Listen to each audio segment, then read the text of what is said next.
Mais uma semana do nosso podcast Confecção que Dá Certo, trazendo sempre conhecimento, trazendo expertise, experiência de assuntos que está no dia a dia de todo confeccionista. Eu, Romildo Pereira, junto com Érico Freire. Olá, ouvinte CBN, mais uma semana de muito conhecimento. Hoje, como a nossa proposta, a proposta do nosso podcast Confecção que Dá Certo é trazer sempre conhecimento, trazer sempre algo que vá fazer diferença, assunto relevante que vá fazer diferença no dia a dia do Polo de Confecção do Agreste. Hoje nós trazemos um convidado, temos um convidado aqui especial, como todos os nossos convidados, mais um especial, que é o Dr. Everton Mercedes Julião. Muito prazer em conhecê-lo e seja muito bem-vindo ao nosso programa. Seja Dr. bem-vindo. Everton, ele já atua aqui na região, no Polo de Confecção de Agreste, como advogado especialista em direito empresarial. Então, a gente vai trazer bastante assunto, inclusive um assunto que a gente já vem falando, que já está na cabeça de todo empresariado, que é a reforma tributária.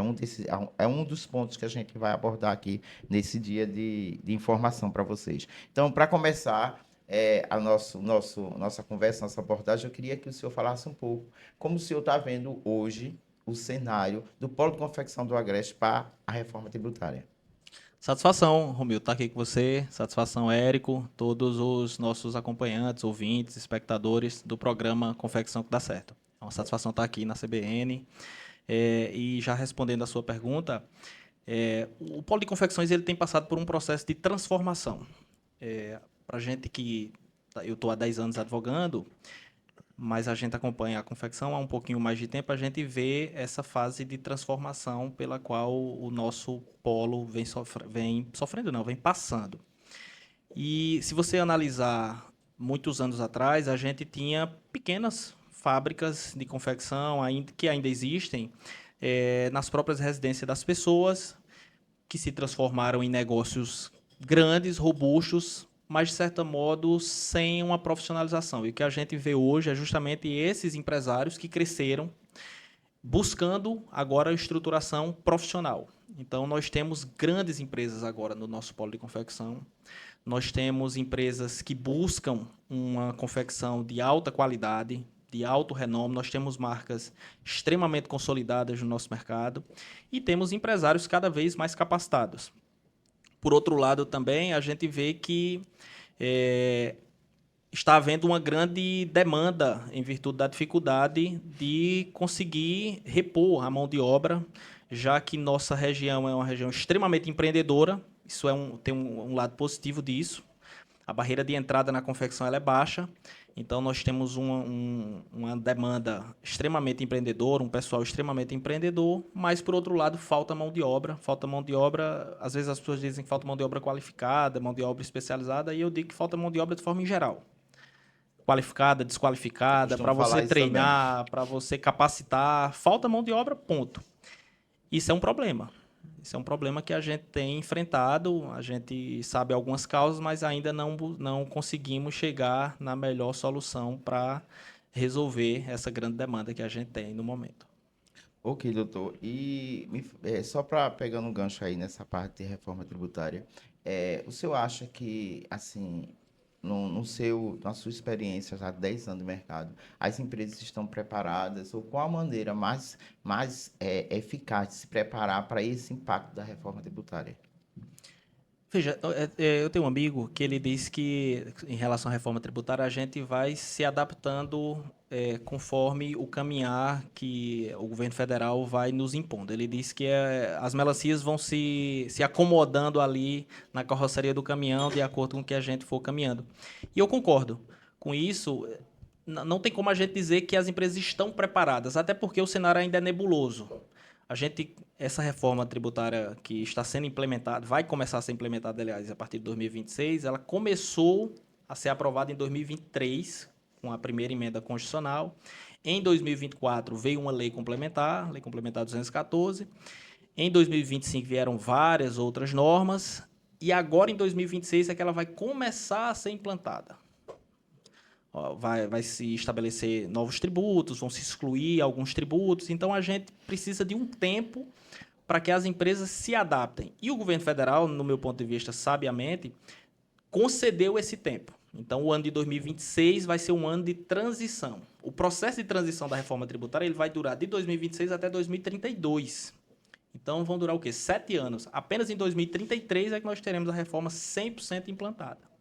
Então, nós temos esse gap, esse tempo para se adaptar. Hoje, nós temos algumas regras que estão sendo estabelecidas. Algumas vão ser aprovadas ainda até o final desse ano, para entrar em vigor efetivamente em 2026. Então, a gente tem empresa que já sabe quais serão os seus impactos. Mas a maioria vai se adaptando conforme as normas forem chegando e vai vendo qual é o impacto tributário, que é uma coisa que a gente não tem ainda. A gente tem uma alíquota de referência do que os especialistas, economistas estimam que será a alíquota dos novos tributos que serão implantados. Mas nem essa alíquota a gente tem. Então, não dá muito para a gente prever sem ter ainda esses dados estipulados pelo próprio governo.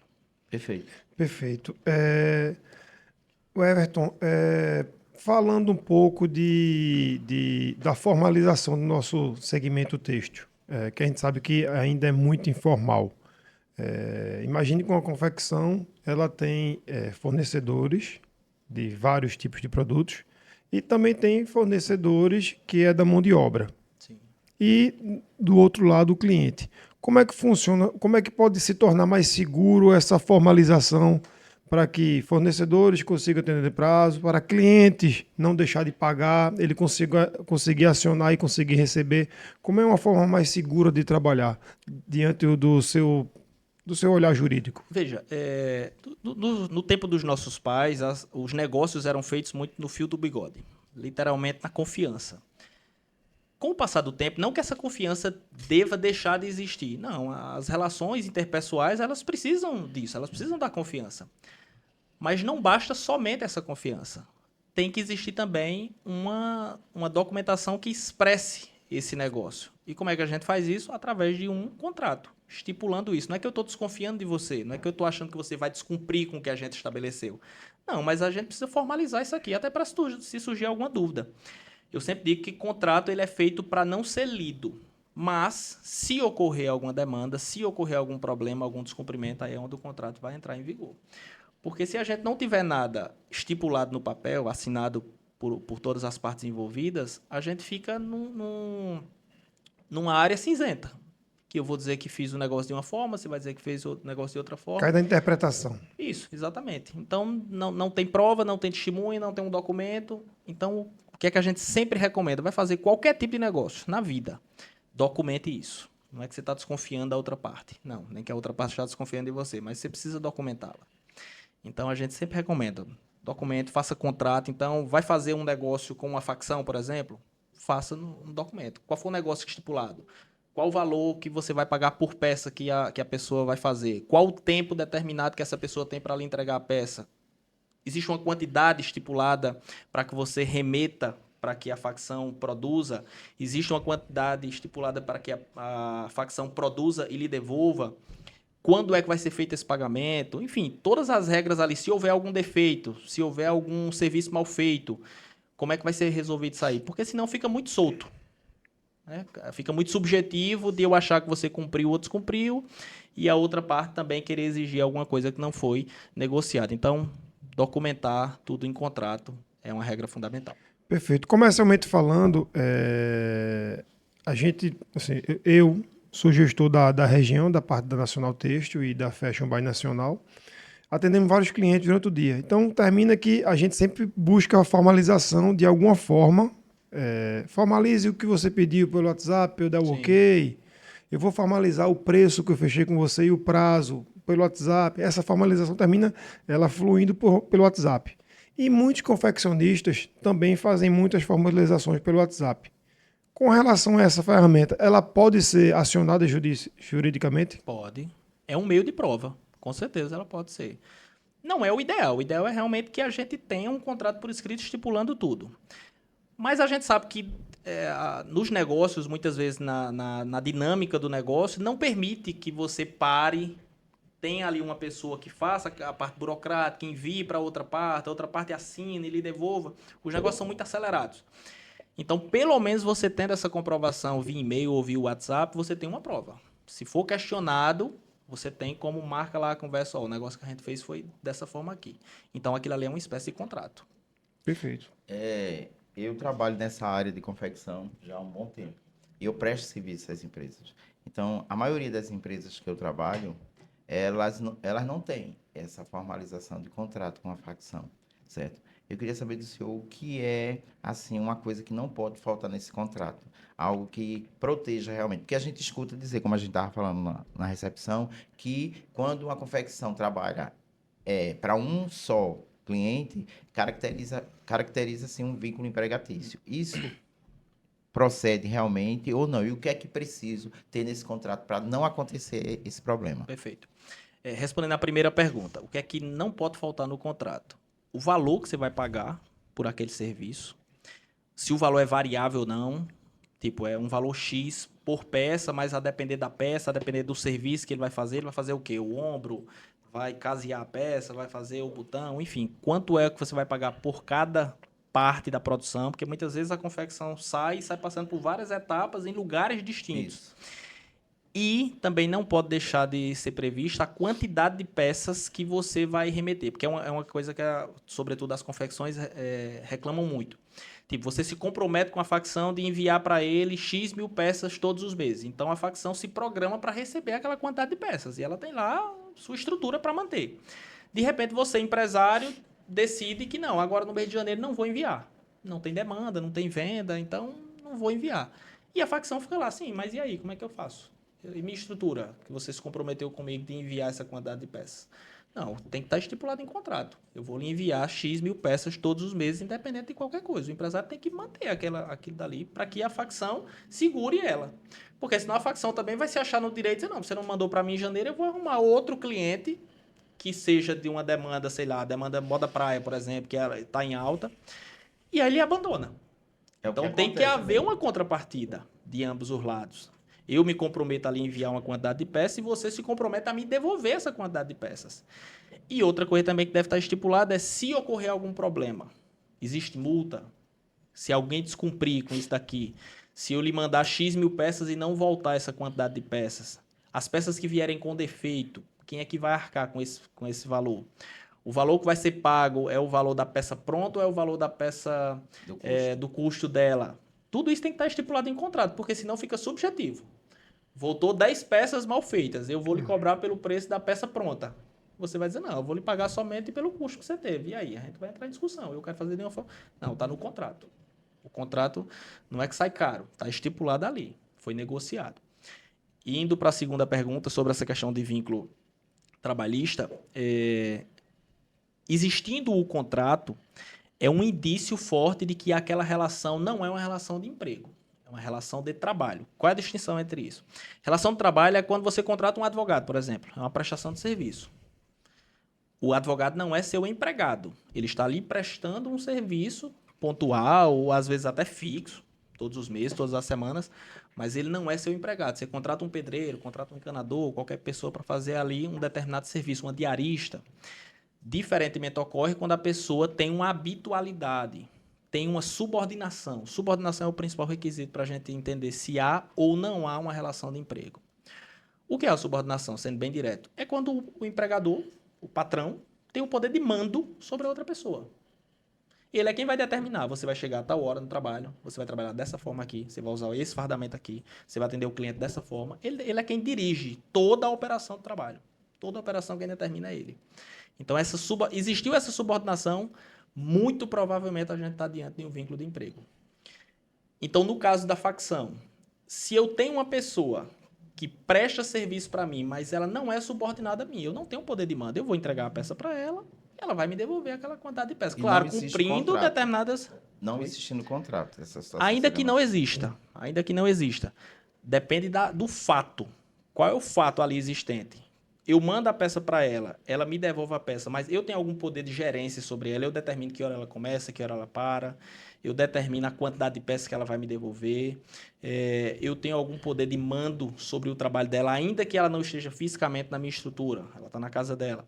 Se eu tiver qualquer desses requisitos, ali a gente está diante de uma relação de emprego. Ainda que não esteja na minha estrutura. Ela está na casa dela. Mas se for eu que determino, ela continua sendo minha empregada. Mesmo só, geralmente esse trabalho, sem ter o contrato, a gente estipula a quantidade que ela vai ter que me entregar. Isso aí também, se ter o contrato, também pode. Pode a depender, tipo, essa quantidade de peças que você está estipulando exige que essa pessoa trabalhe quantas horas por dia. Então, muitas vezes, para tentar burlar, a gente diz, não, mas a pessoa não é minha empregada porque eu não determino o horário dela. Certo. Mas na estipulação que vocês fizeram, ela tem que produzir para você, sei lá, um número aleatório, 2.000 peças por semana. Poxa, então para ela produzir 2.000 peças por semana, ela vai ter que trabalhar 12 horas por dia. Então, indiretamente, você está exigindo que essa pessoa trabalhe 12 horas por dia. Então, ela passou a ser sua empregada. Então, tudo tem que guardar uma certa razoabilidade, entende? E essa questão de ela só trabalhar, ela tem mais de um fornecedor. Além de mim, mais de um. Isso me protege de alguma coisa? Protege de alguma forma. Não necessariamente. Não é só pelo fato dela ter mais de uma pessoa para quem ela presta serviço que ela deixa de ser sua empregada. Não. Que, como a gente estava falando antes, a pessoa pode ter 2 vínculos com carteira assinada. Um pela manhã, outro pela tarde. Não pode ser em horário concomitante. Mas é um indício de que a pessoa não é sua empregada. É um indício. Certo. Não necessariamente, mas é um bom meio de prova. Para a gente formalizar esse contrato, é necessário que ela seja uma pessoa jurídica ou pode ser pessoa física mesmo? A gente indica que seja pessoa jurídica, mas não No é menos obrigatório. um MEI, né? Pelo menos um MEI. Pelo menos um MEI, porque ela vai tirar a nota fiscal. Quando você for fazer o pagamento, você não vai fazer o pagamento para a pessoa física dela, você vai fazer o pagamento para a pessoa jurídica. Certo. Então, você realmente fica uma relação entre 2 pessoas jurídicas. Ah, é obrigatório que seja assim? Não.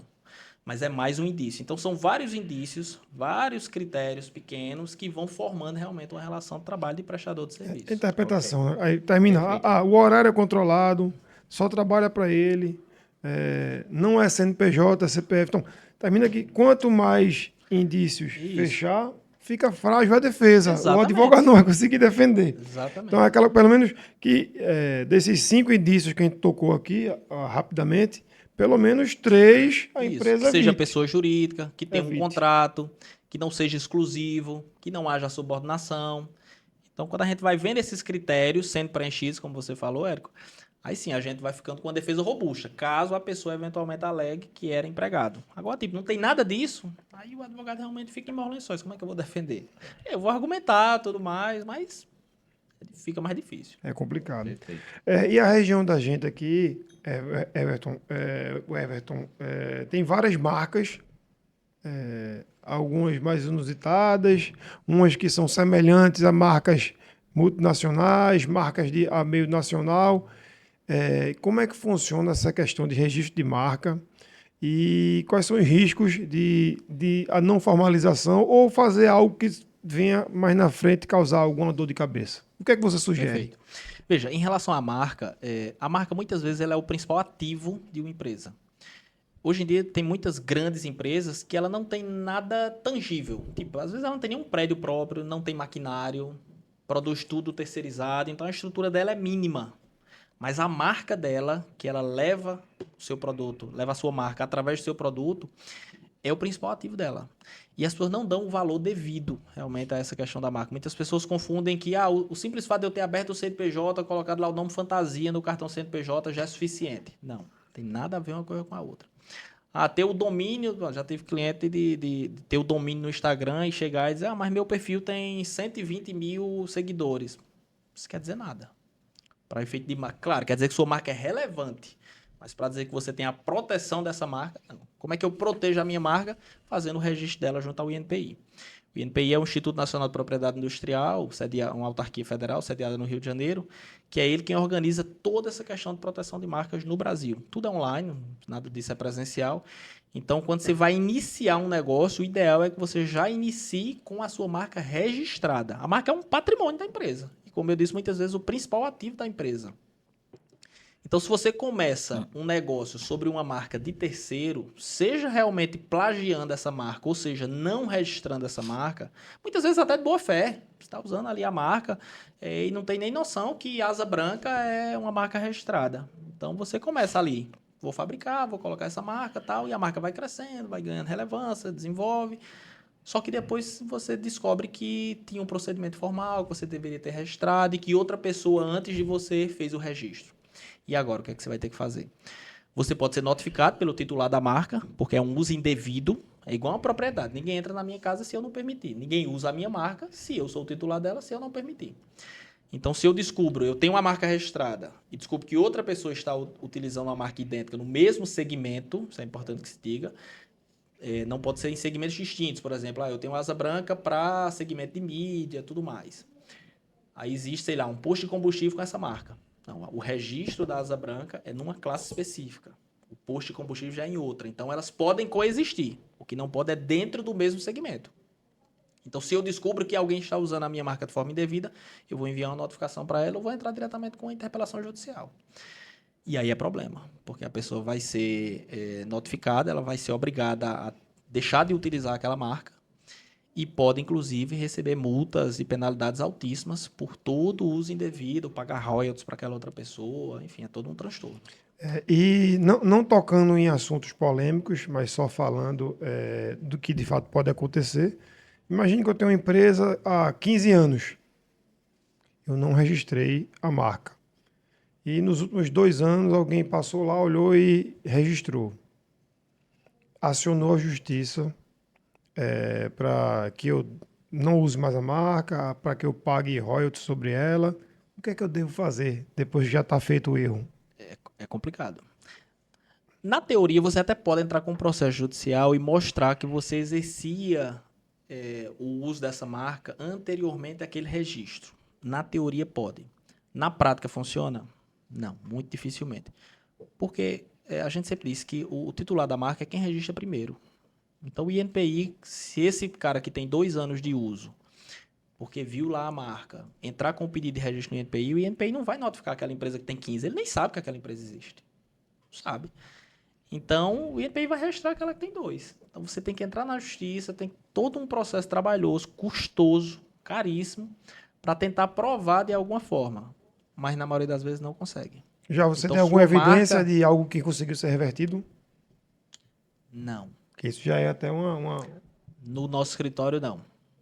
Inclusive, tem marcas que tem um nome da pessoa que uma empresa usa, o nome mesmo da pessoa, e que aquela pessoa deu esse nome, né? E depois de um tempo veio reclamar. Então, aí a situação piora, né? Nesse caso, né? Porque Quando você usa o nome de uma pessoa, existem alguns procedimentos específicos que o INPI exige. Quando você usa o nome, eu quero registrar uma marca com o nome Romildo. Essa marca realmente foi inspirada em você? Se foi, eu preciso da sua autorização. Se não foi, porque eu posso desenvolver uma marca e colocar o nome de uma pessoa, um nome próprio de uma pessoa, mas não necessariamente ser inspirado em você. Pode ser da minha cabeça. Sei lá, desenvolver qualquer... Mas a gente tem marcas que a gente registrou lá no escritório que não tem nenhuma inspiração. Eloá Moraes. Não tem nenhuma relevância. Assim, não é o nome de ninguém. A pessoa simplesmente desenvolveu a marca. E aí a gente faz uma declaração dizendo que aquela marca não é inspirada no nome de ninguém. É uma marca que a pessoa desenvolveu. Sei lá, Maria José. Nome da minha mãe. Nome comum demais. Você pode registrar. Se não tiver registro, claro. Agora, foi inspirado na outra pessoa, aí você tem que pegar a autorização dela. entendi. Falando, doutor, em declaração, tem um caso bastante cotidiano mesmo nas fábricas que eu trabalho. Esse pessoal que recebe benefícios do governo, como a situação é de mão de obra, como o senhor mesmo pontuou aí, mão de obra não é nem massa qualificada, é mão de obra mesmo propriamente dita, que está escasso. Então, tem muita gente que chega nas empresas, recebe benefícios, quer trabalhar e não quer ser registrado. Certo? Eu já usei, por instrução até de uma pessoa que entende do assunto, uma declaração para esse funcionário, onde ele se nega a ser registrado, recebe o benefício tal do governo e por conta desse benefício, essa declaração é feita de próprio punho, o próprio empregado faz e assina. Um advogado disse a mim que ela não tem nenhuma validade. Porém, para que a gente usa? Ele disse, você pode até usar. É um documento que você vai ter para inibir o funcionário de fazer algo. Que vai inibir, porque de qualquer maneira ele está cometendo um crime também. Né? Mas não vai inibir. Ele vai usar o bom senso que ele não quis, mas ele Não, inibir dele. Tem um poder psicológico. Porque ele sabe que acertou. ele sabe que eu tenho isso, que ele está declarando que está recebendo dinheiro que não é para receber, é indevido. Então, a gente usa isso. Eu tenho usado bastante isso nas empresas que eu trabalho. Mas qual seria o procedimento, além de... Assim, eu sei que não era para admitir um funcionário com nessa situação, mas tem acontece muito dentro da confecção. Sim, demais. Esse problema, como agir, o que tem que ser feito para se proteger dessa situação? Veja, essa declaração, do ponto de vista jurídico trabalhista, não tem validade absolutamente nenhuma. Ainda que, usando seu exemplo, a pessoa foi trabalhar e fez essa declaração. Eu tenho um caso no histórico que é exatamente isso. A pessoa fez uma declaração dizendo que não queria ser registrado, porque recebia algum benefício, a pessoa se propôs a fazer.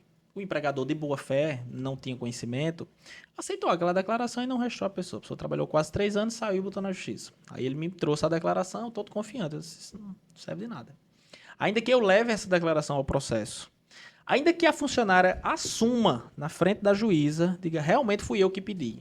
A juíza vai olhar para ela, vai olhar para o papel, vai rasgar, e vai olhar para ela e vai dizer, você não podia abrir mão. É o que a gente chama de direito indisponível. O funcionário não pode abrir mão de não ser registrado. Ele não pode abrir mão de não receber férias. Ele não pode abrir mão de não receber um salário mínimo, pelo menos. Tem alguns direitos trabalhistas, vários, aliás, que o funcionário não pode abrir mão nem se ele quiser. Não pode. A lei impede ele de fazer isso. Então, a partir do momento que a empresa aceitou essa condição, o problema agora é dela. O funcionário entrou na minha porta para dentro. Ainda que ele faça essa declaração, a responsabilidade agora é minha, enquanto empresa, de fazer o registro. Antes mesmo de o funcionário começar a trabalhar.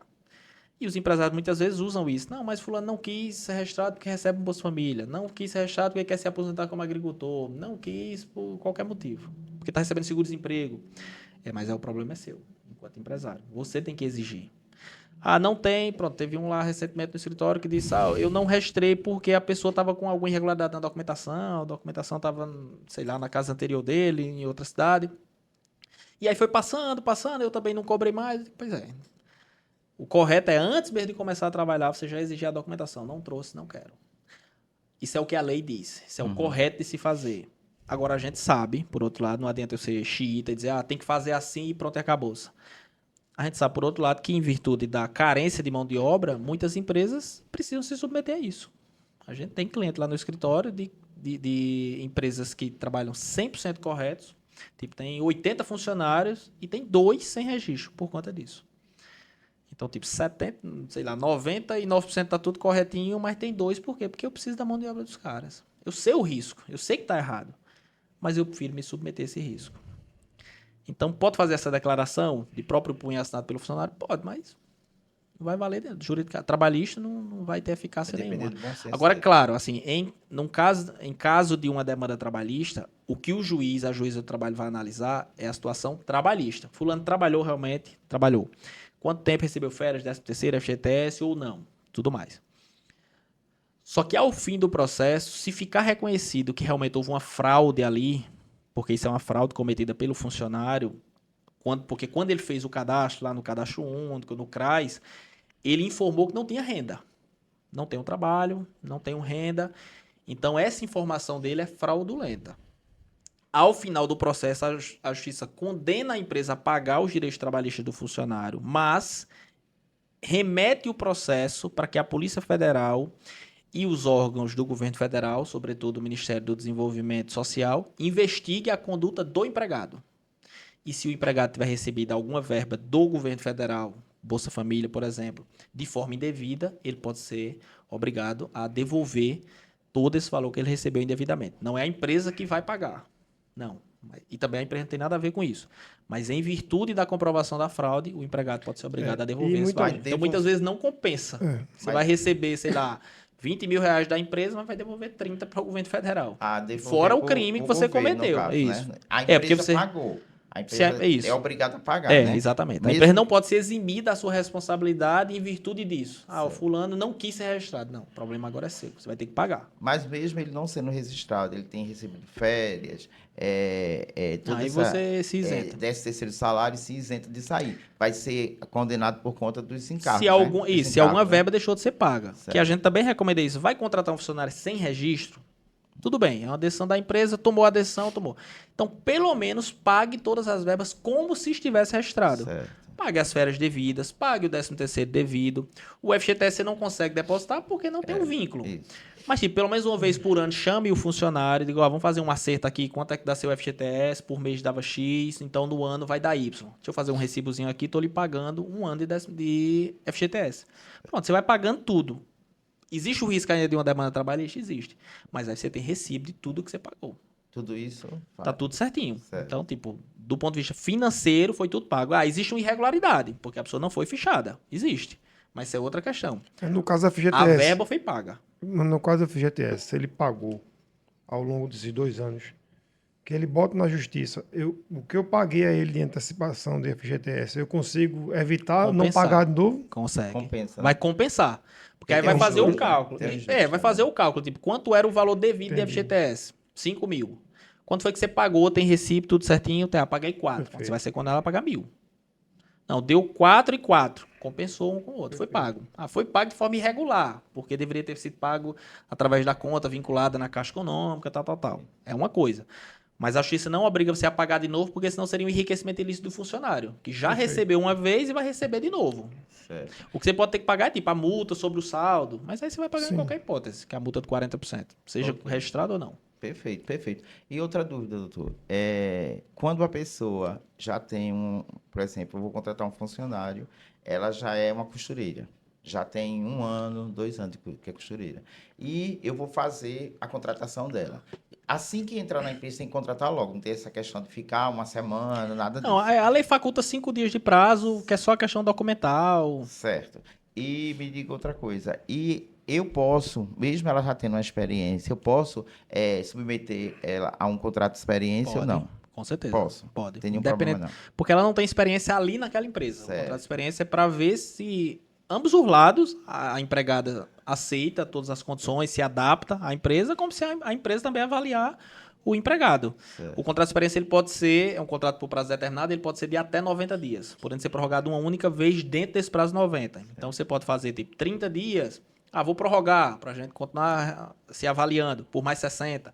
Deu 90. 60 mais 30. O mais comum é 45 mais Eu gosto de 45. fazer 45, 45. Mas não obrigatoriamente. Posso fazer tipo 30 mais 30 só. Meu limite é 90. Mas posso fazer só 60. Posso fazer? Pode fazer. Não é obrigado fazer os 90, não. Não, posso 30 fazer e um 30. só de 90 direto, não. Agora você só pode prorrogar uma vez. Tipo, Certo, mas fiz pode- 30 mas se- mais 30, aí já Mas encerrou. não precisa chegar nos 90, pode Não, fazer 30 e 30. pode fazer. Isso é uma dúvida que Pode eu tinha. fazer. Muito bom.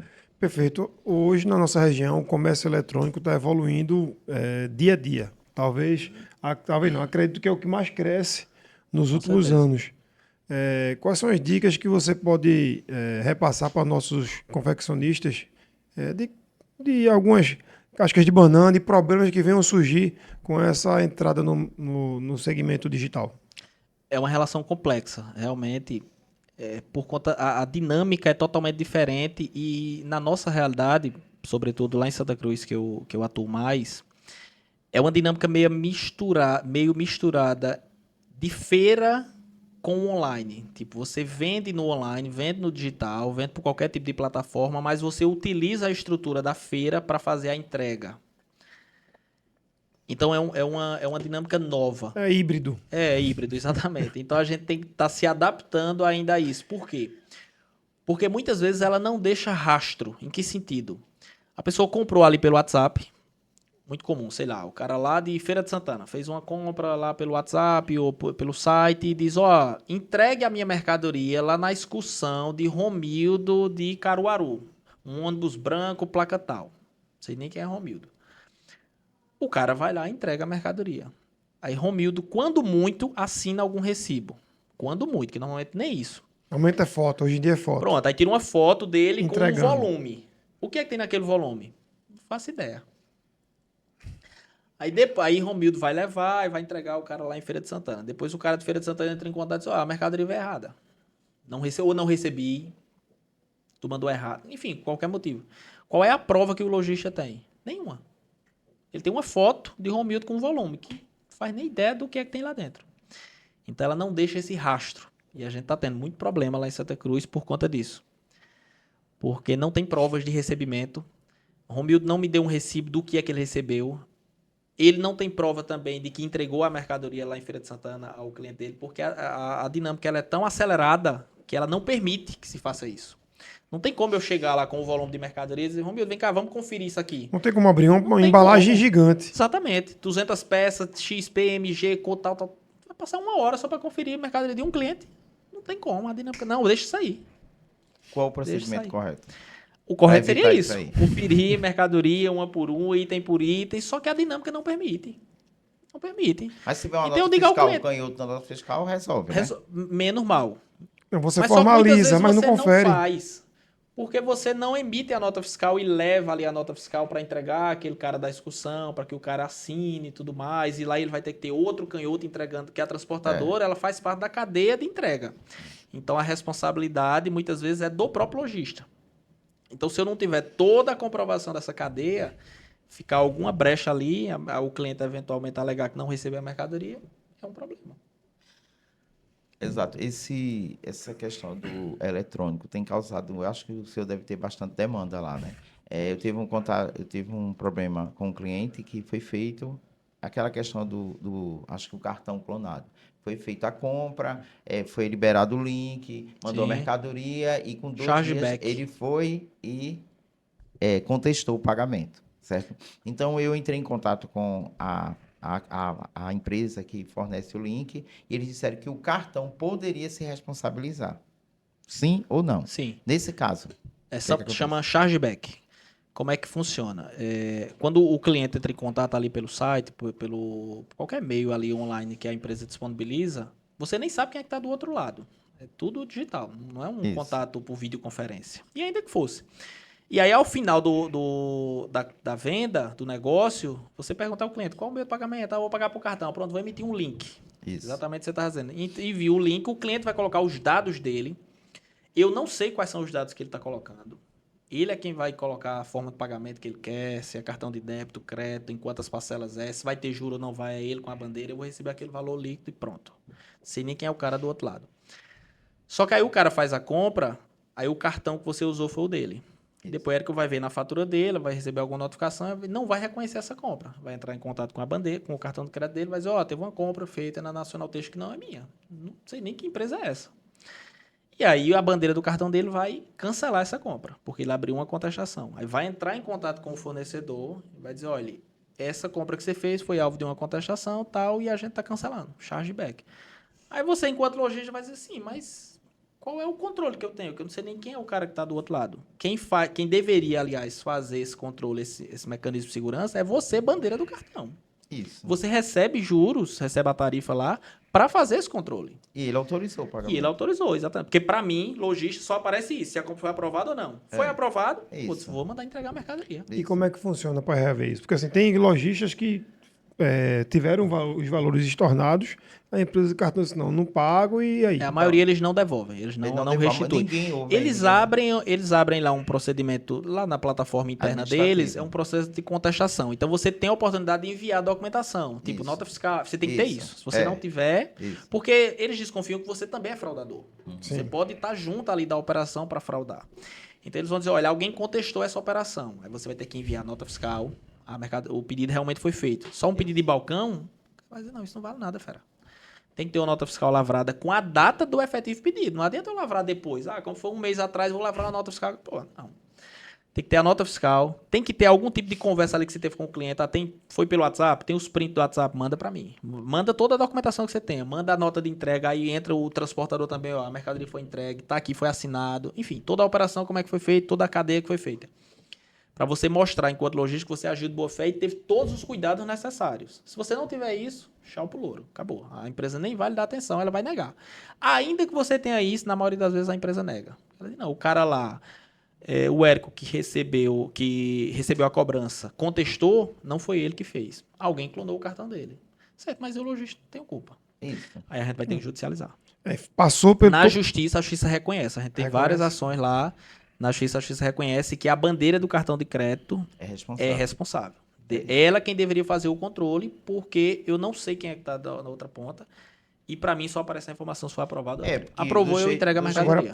Porque do jeito que ela desconfia, ela pode achar que eu, como lojista, estou errado também. O próprio dono do cartão pode também ter Também. comprado e depois ter. Pode, exatamente. Muitas vezes é isso. E a pergunta, esses casos que tiveram êxito Sim. no seu escritório, todos eles tinham cupom fiscal?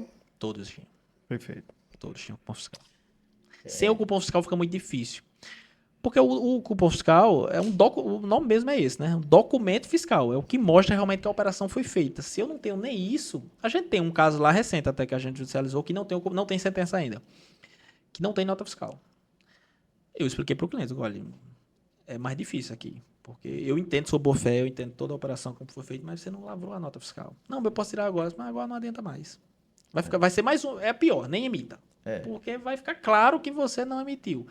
Que você só emitiu agora, então vamos judicializar, tentar. Mas tendo o cupom, todos os que a gente entrou, a gente teve êxito. Todos a justiça reconhece, tendo toda essa documentação que prove. Infelizmente, doutor, nós chegamos no final do nosso programa, nosso podcast. São muitos assuntos, né? Assim, a gente nem seguiu, como eu disse, a gente nem seguiu uma pauta, porque são tantas dúvidas que eu mesmo tenho dentro do meu trabalho, junto com no Polo de Confecção do Agreste, que a gente acabou tirando bastante, eu tenho certeza que foi bastante produtivo para todos que ouviram. Então, eu queria agradecer a sua presença, a sua disponibilidade de estar aqui conosco, você vindo de Santa Cruz, né? Isso, de Santa Cruz. Perfeito. E estar aqui trazendo esse esclarecimento para a gente, maravilhoso, que é de muita relevância para todo o Polo de Confecção. Queria agradecer a audiência dos nossos ouvintes da CBN Caruaru e informar que nós estamos no Spotify, que essa entrevista vai estar na íntegra no YouTube e está também na CBN Caruaru todas as quinta-feiras, as nossas entrevistas, todas as quinta-feiras, às 14 horas da tarde. E é importante também o doutor deixar todos os seus links para os nossos confeccionistas, como é que encontra para adquirir seus serviços e consultorias. Isso. Esse é o seu momento. Satisfação estar aqui com vocês. Bom demais a nossa conversa. Fluiu, a gente nem percebeu o tempo passar. Nosso escritório físico fica lá em Santa Cruz, na rua ali Major Negrinho, bem conhecido, próximo ao antigo Correios da cidade. Mas a gente também está em todas as plataformas digitais. Nosso Instagram é o Everton Julião Advogados. Não é só eu, somos uma equipe de 4 advogados. A gente atua basicamente no segmento empresarial. A gente atende empresas com todas essas dúvidas que a gente discutiu aqui. E todos os segmentos, né? Todos os segmentos, exatamente. Não só de confecção, tecido, escola, indústria, de forma em geral. A gente atua defendendo o empresário, a empresa e o empresário também, muitas vezes até em demandas pessoais. Essa é a área que a gente se especializou lá, eu e a nossa equipe. Então, a gente tira muita dúvida. Todos os dias o empresário tem dúvida, porque quer agir de forma correta e o arcabouço jurídico brasileiro ele é muito complexo.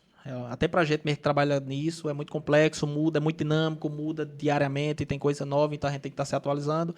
E a gente gosta de atender a empresa, gosta de ver a empresa crescer, gosta de ver a empresa se desenvolver, sempre com viés jurídico, de forma correta, mas entendendo também o lado do empresário, que precisa se adaptar, precisa fazer seu negócio crescer. Então, a gente sempre presta essa assessoria para ver a empresa se desenvolver. Perfeito. Então, muito obrigado a todos os ouvintes da CBN Caruaru. Mais uma vez, muito obrigado ao doutor Everton, que é especialista em direito empresarial. Ele deixou aí todas as redes sociais dele. Quem tiver alguma dúvida e querer entrar em contato, é só assistir ou escutar a nossa entrevista na íntegra. Muito obrigado e até o próximo programa. Até o próximo.